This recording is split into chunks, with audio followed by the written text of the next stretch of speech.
Think about the last time you checked your bank account before bed. You open the app. Your balance appears on the screen, $3,847, or $12,203, or whatever number you've been watching tick up and down with each paycheck and bill. There it is, solid, safe, waiting. You lock your phone and go to sleep. That number feels like a fact. Like your money is sitting there in some digital vault with your name on it, resting until you need it. The bank even calls it a savings account or a checking account, your account. It reinforces the feeling that this money is simply stored, protected, doing nothing but waiting for your next swipe or transfer. But here's the thing most people never stop to consider. What is that money actually doing right now, not what the bank tells you it's doing? Not the reassuring language in the fine print about FDIC insurance and secure infrastructure. What is it doing, right this second, while you sleep, while you work, while you go about your life assuming it's just sitting there? The answer isn't what you think. Here's what's actually happening the moment your paycheck hits your account. Your bank doesn't store your money. It deploys it. That $3,847 you saw on your screen? The bank just turned it into inventory. Within hours, most of it is out the door, repackaged into mortgages, auto loans, credit cards, and business lines of credit. Your money is being lent to someone else at interest rates between 4 and 20% or more, depending on the product. Meanwhile, the bank pays you a fraction of a percent on your balance. In many cases, 0.01% on checking accounts. Maybe 0.5% if you're in a standard savings account at a big national bank. Let me be clear about something. This isn't a side operation. This is the business model. It's called fractional reserve banking, and it works like this. For every $100 you deposit, the bank is allowed to lend out $90 or more while keeping only a small reserve on hand. They're not asking your permission. They're not splitting the profit. You get a symbolic interest payment that doesn't come close to covering inflation, while the bank generates profit from the spread, the difference between what they pay you and what they charge borrowers. This is the system's quietest wealth transfer. You provide the liquidity. They multiply it, lend it, and collect the returns. And you're told this arrangement is what safety looks like. So let's talk about how that profit actually gets made. Banks operate on something called net interest margin. That's the gap between what they earn lending your money out and what they pay you to keep it deposited. The wider that gap, the more profit they extract. Here's a concrete example. Let's say you keep $10,000 in a savings account. Your bank pays you 0.46% annual interest, the national average for traditional savings accounts at large institutions. That's $46 a year. $46 for letting the bank hold and use $10,000 of your dollars. Now here's the other side. That same $10,000 doesn't stay in your account. The bank immediately folds it into their lending operations. A portion might go toward a personal loan at 11% interest. Another chunk might back a credit card balance at 18%. Some of it might fund a mortgage at 7%. Let's stay conservative and say the bank lends your $10,000 out at an average rate of 11%. That generates $1,100 in interest income for the bank. Every year, from your money, you earned $46.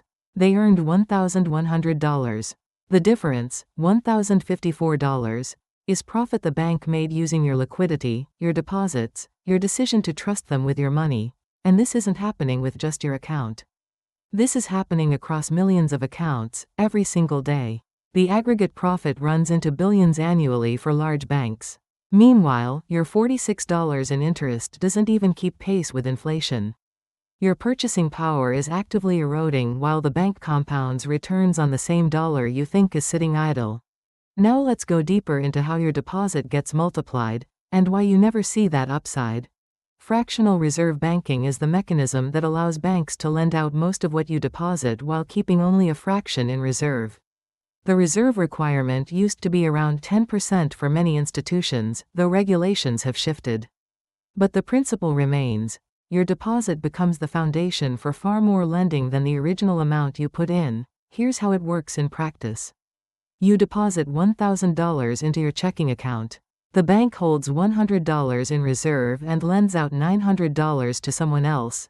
Let's call them Customer B. Customer B uses that $900 to pay a contractor, who then deposits that $900 into their own bank.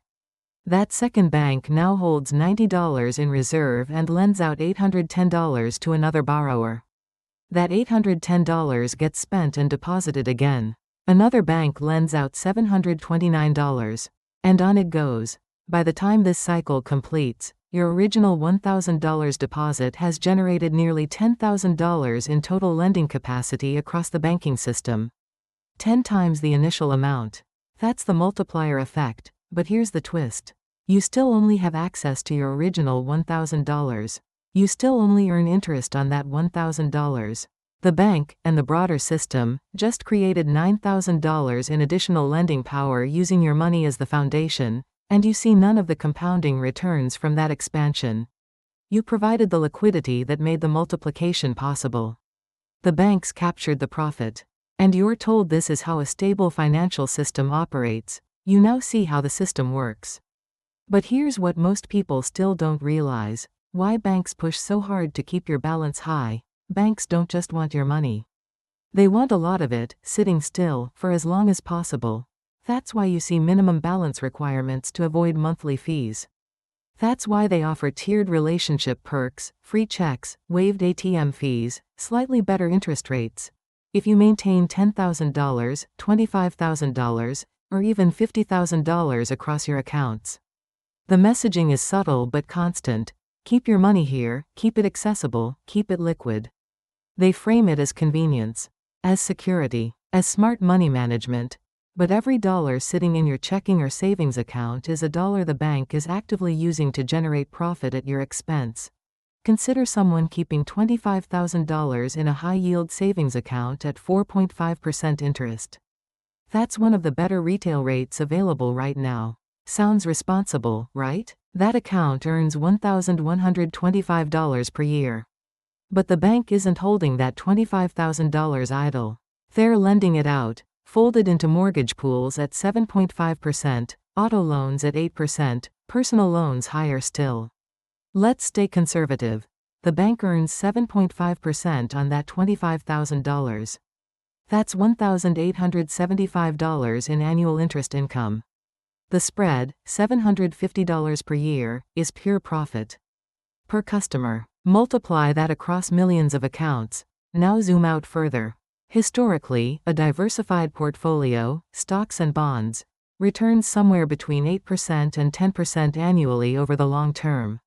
If that same $25,000 were invested instead of parked, it could generate $2,000 to $2,500 per year, compounding over time. The difference between $1,125 and $2,500 isn't trivial. That's $1,375 per year in opportunity cost. Over a decade, that gap becomes tens of thousands of dollars in unrealized growth. You're not just earning less. You're sacrificing real wealth building so the bank can profit from your liquidity. So here's exactly what you do. Step 1. Keep only 1 to 3 months of expenses in your checking account. That's enough for bills, daily spending, and a small buffer. Anything beyond that is working for the bank, not for you. Step 2. Move your true emergency fund, 3 to 6 months of expenses, into a high-yield savings account at an online bank or credit union offering 4% to 5%. Not 0.5%.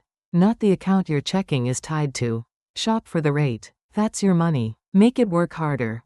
Step 3. If you're holding more than 6 months of expenses in liquid cash, calculate what that's costing you every year.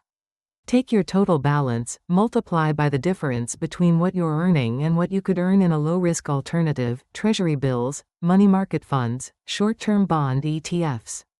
That number is what you're giving up annually. Decide if that cost is worth the convenience. Step 4. If your bank requires a high balance for relationship perks, run the actual math. Fee waivers and free checks rarely exceed the interest spread you're losing. Most of the time, you're paying for perks with opportunity cost. Reframe how you see your bank. It's not a passive vault. It's a profit-seeking business that uses your deposits as inventory. You get to decide where your money works hardest, and who benefits from that work. If this breakdown was useful, you'll want to see how to actually build a cash allocation system that prioritizes your wealth, not the institutions. And if you want more of these breakdowns, the kind that show you what the system doesn't say out loud, subscribe. Because this is just the beginning.